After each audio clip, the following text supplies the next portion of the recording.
Hey, les patrons vont être contents. Hey, on va pas en vendre juste un, on va en vendre deux, ça gramouille, pour éviter la chicane. Mais est-ce que quelqu'un m'appelle? Jamais. Pour, tu sais, pour comme participer, pour améliorer l'état des choses? Non. Ben, sais-tu, j'ai une proposition pour toi. Oh, je suis pas sûr que je vais l'entendre. Vu qu'on a... Bonjour. Ouais, bonjour, allô. Vu qu'on sait pas trop ce qu'on fait à 11 h, on pourrait t'inviter, toi. Hein?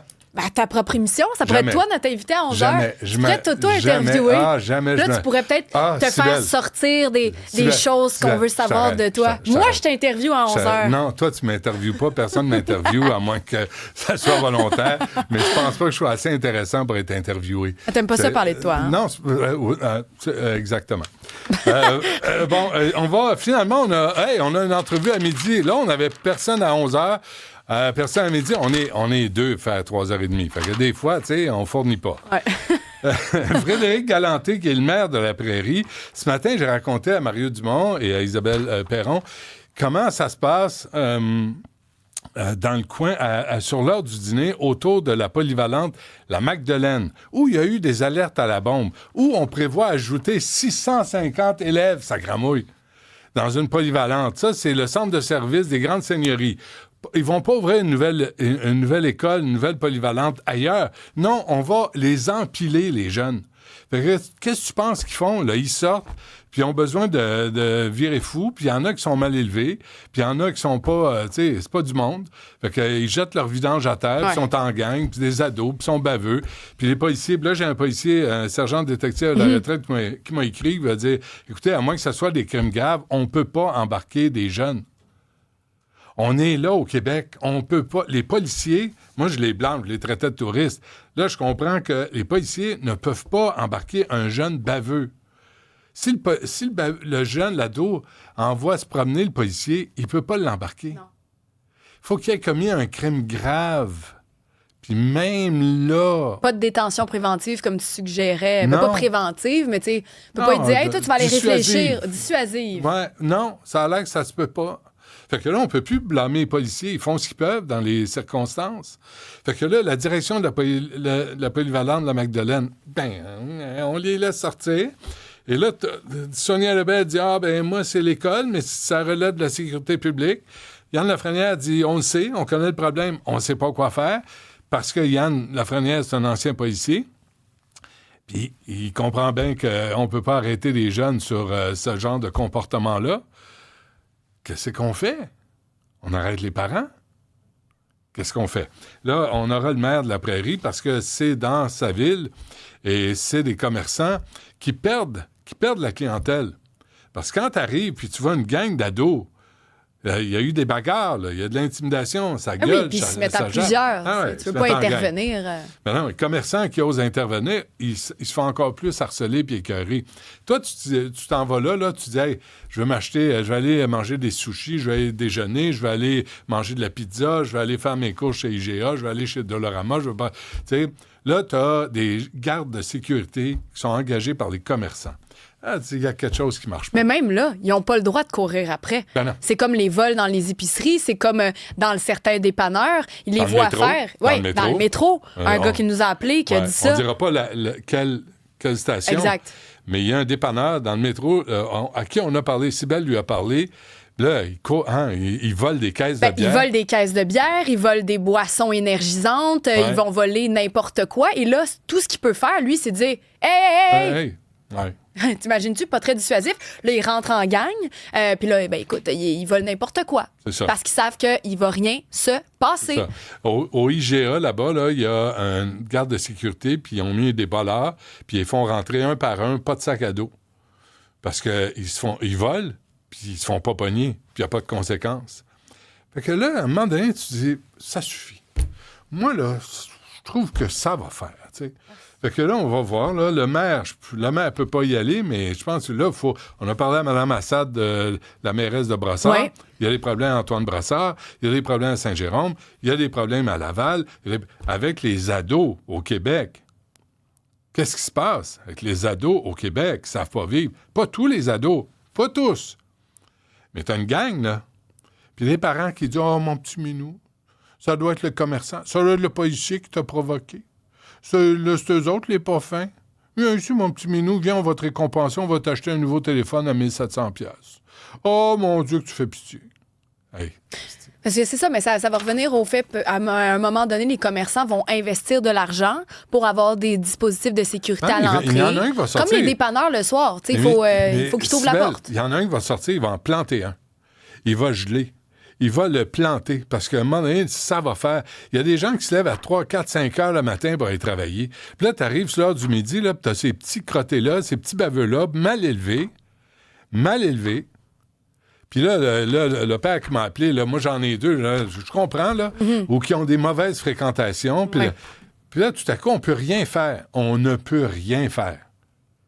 Ça ne peut pas être ça, la solution. Ça ne peut pas être ça. Ça peut être... Bon, ben c'est de même. Non, ça suffit. Là, ça suffit. Là, la CAQ disait à l'automne, hein, l'ordre, la loi... C'est le plan de match pour l'année. Calvaire, appliquez-la. On va rappeler Yann Lafrenière. La semaine prochaine, je ne suis pas là. Moi, je reviens jeudi, vendredi, puis après, on part pour les vacances. Ouais.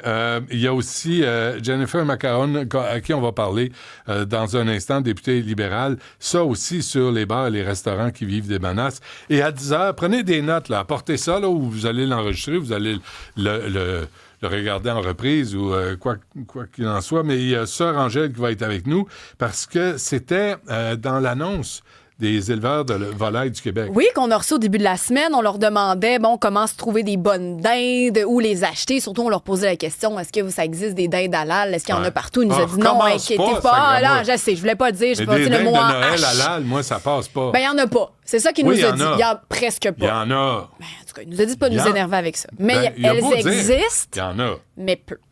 Bon, ça, c'est ce que ça résume, mais surtout, ce qu'il nous avait dit, c'est attention, M. Dutrisac, va vous donner à la fin de la semaine une super recette de dinde pour le temps des fêtes et ça va révolutionner votre façon de faire de la dinde. Pourquoi?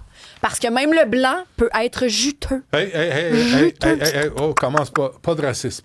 OK? Pas de racisme. Le blanc est pas meilleur que le reste. OK? On ne commencera pas ça.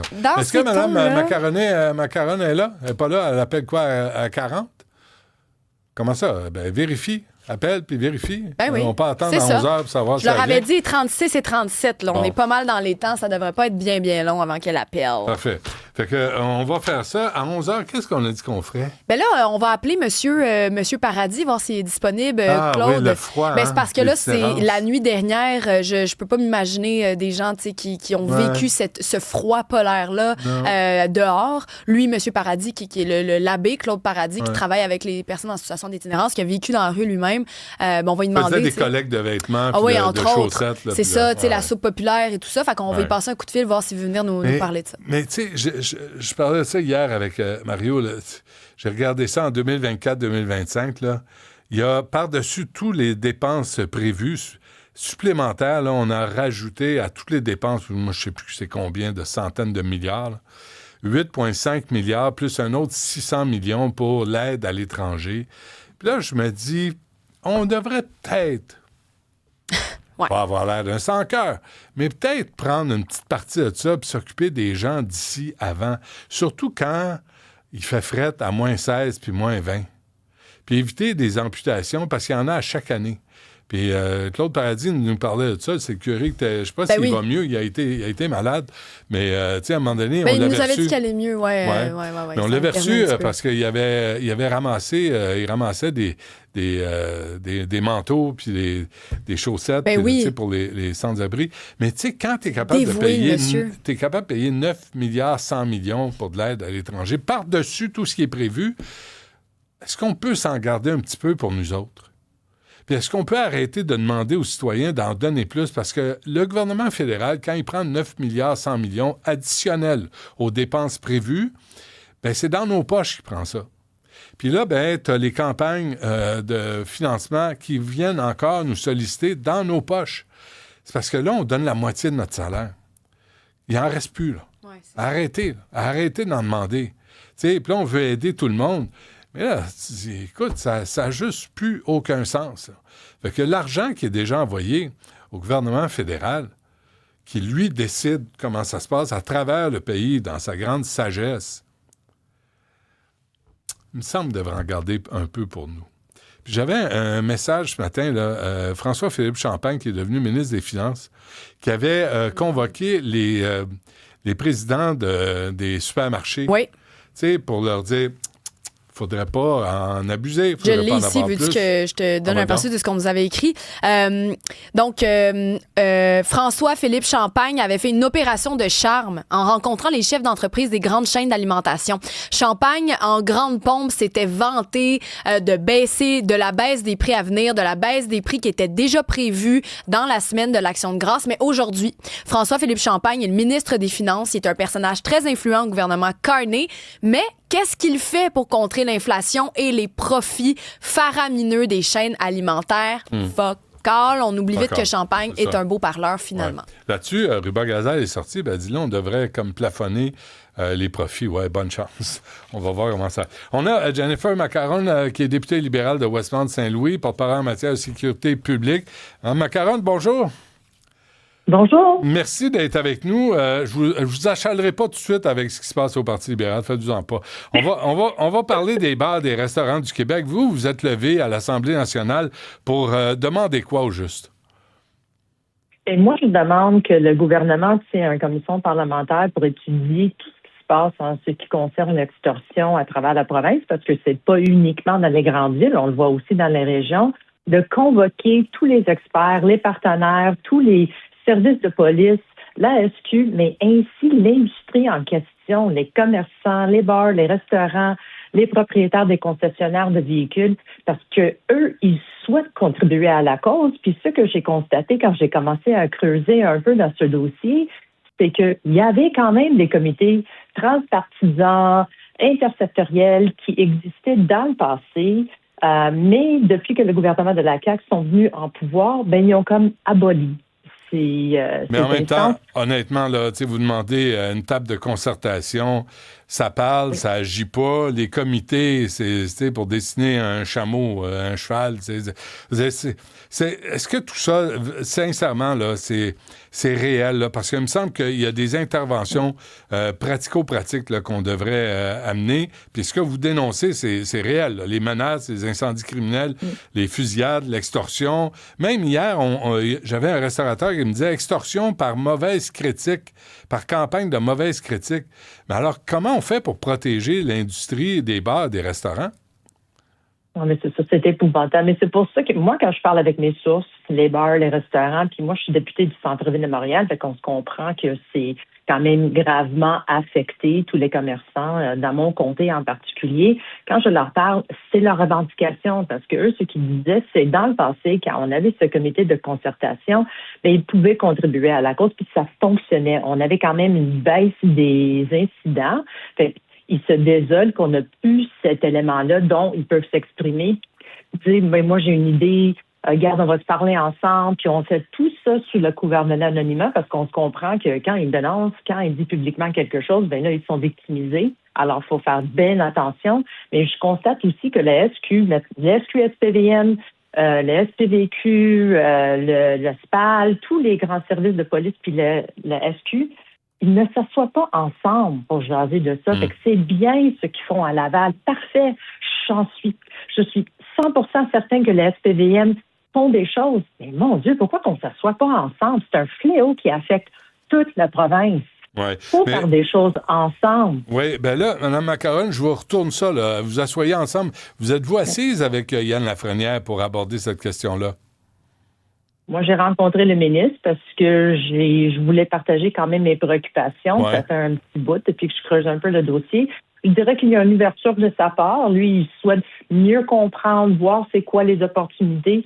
Mais j'ose croire que si je dis allez-vous appeler mon mandat d'initiative, il va dire c'est la membre de la commission. Vous savez, Madame la députée, qui vont prendre cette décision. Puis moi, ce que je constate depuis que je suis une élue, que le gouvernement de la CAQ appelle à peine rarement. Je pense que c'est une fois dans 7 ans qu'ils ont accepté d'étudier un mandat d'initiative des oppositions. Fait que je suis pas grand espoir pour ça, mais je vais continuer à parler avec lui directement parce que faut que quelqu'un agisse, faut que quelqu'un fasse quelque chose pour aider ces personnes. On en parle souvent, Mme Macaron, à l'émission, là, des crimes commis aussi par des mineurs, mais commandés par des adultes. Puis pour commettre des crimes graves, là, tout ce que vous venez de décrire, là, souvent, ce sont des mineurs là, qui incendient des bars ou des restaurants. Il y en a eu à Saint-Lambert, entre autres. Là. Il y en a sans arrêt à travers Montréal et Laval. Mais ça relève du fédéral? Ben, il me semble que ça relève un peu de, oui, fédéral, provincial, mais moi, je sais aussi, encore une fois, je veux pas me répéter, mais le comité de concertation qui ont été convoqués dans le passé, la GRC était présent au besoin. Fait que c'est quelque chose que nous pouvons aussi envisager au besoin. On peut les convoquer, ils peuvent être là autant qu'ils souhaitent, puis autant que nous avons le besoin d'en discuter. Ouais. Non, mais je comprends ça, mais je vous amène en politique, là, parce que les sentences là, envers les adultes, c'est ridicule. Ah oui, non, 100%. Tu sais, puis ça relève du fédéral. Est-ce que vous êtes prête à appeler vos OK, je vais être méchant parce que, tu sais, vous savez comment je suis, là. Vous êtes imbullshitable, je sais. Oui, c'est moi ça. Mais, tu sais, on le sait que le Parti libéral du Québec, c'est la succursale du Parti libéral du Canada. Donc, vous devez avoir des liens. Ben, je le sais, ça va vous fâcher, c'est pas grave. Mais tu sais, vous pouvez les appeler et puis dire, hey, on a un problème au Québec, ça vous tente-tu de l'aborder?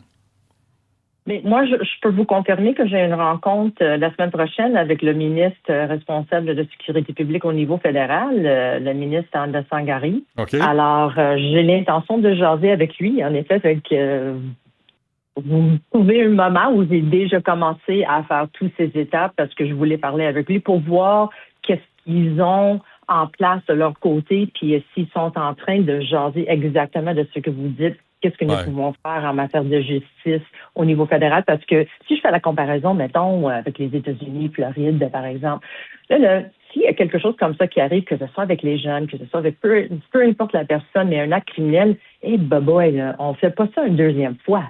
Il y a quand même quelque chose en place en matière de sécurité publique où les gens, c'est un pensée du bien. Fait que je comprends pas pourquoi qu'on n'investit pas plus en justice, en sécurité publique, pour combattre ce fléau. Et vous avez 100% raison. Ça part aussi avec le fédéral. Ça va prendre un partenariat. Fait que j'ai hâte à parler avec le ministre pour voir, lui, sa vision. Puis, il me ferait plaisir de revenir en ondes avec vous pour partager. Certain, mais il faut admettre, Mme Macaron, que le fédéral, là, avec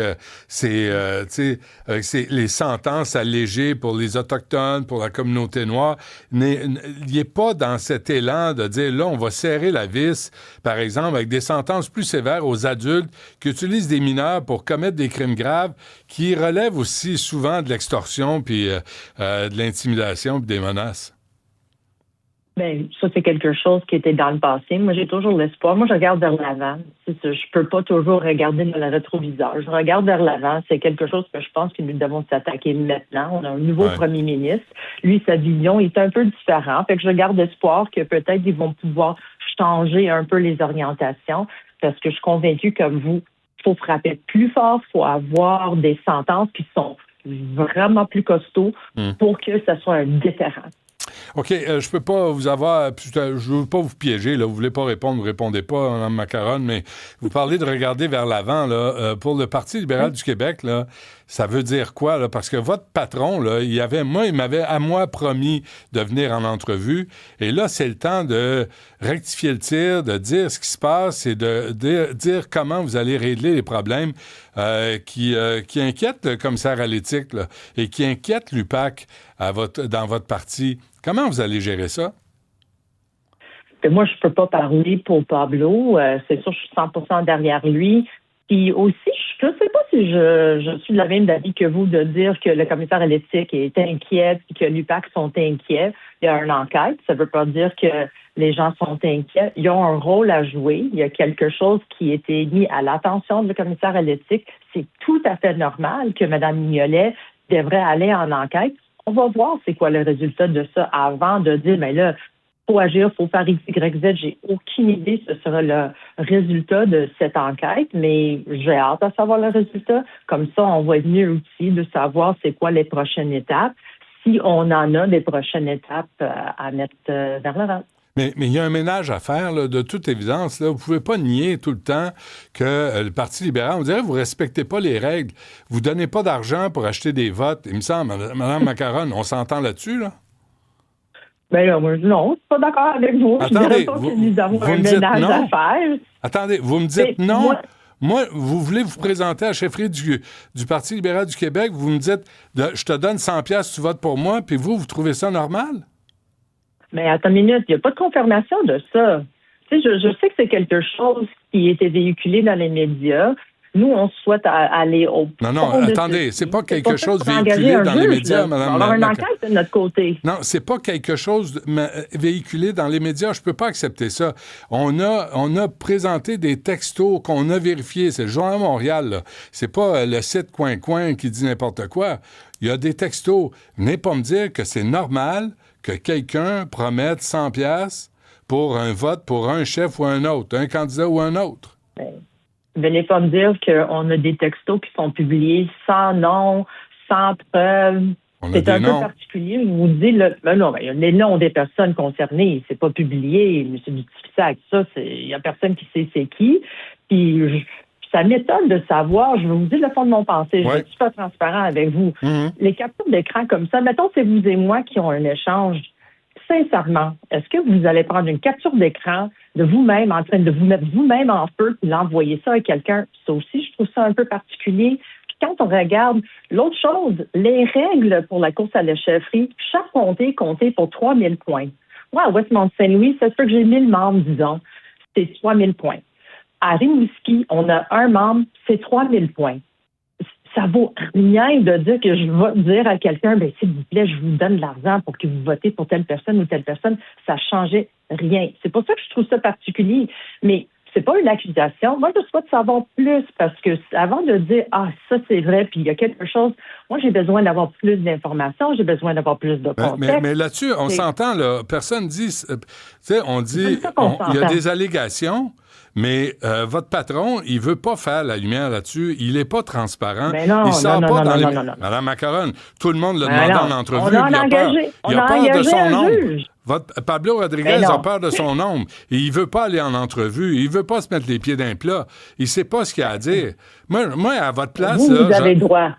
Ben non, mais vous avez droit à votre opinion. Je suis pas d'accord avec vous. Pablo, là, quand il fait des points de presse, il reste pendant 45 minutes pour vider la question. C'est lui qui demande aux journalistes, en avez-vous d'autres questions à me poser? Puis on a quand même donné un mandat à un juge pour faire une enquête, pour amener la lumière à ceci, parce qu'on le prend au sérieux. Mais c'est pas un juge. On peut-tu attendre?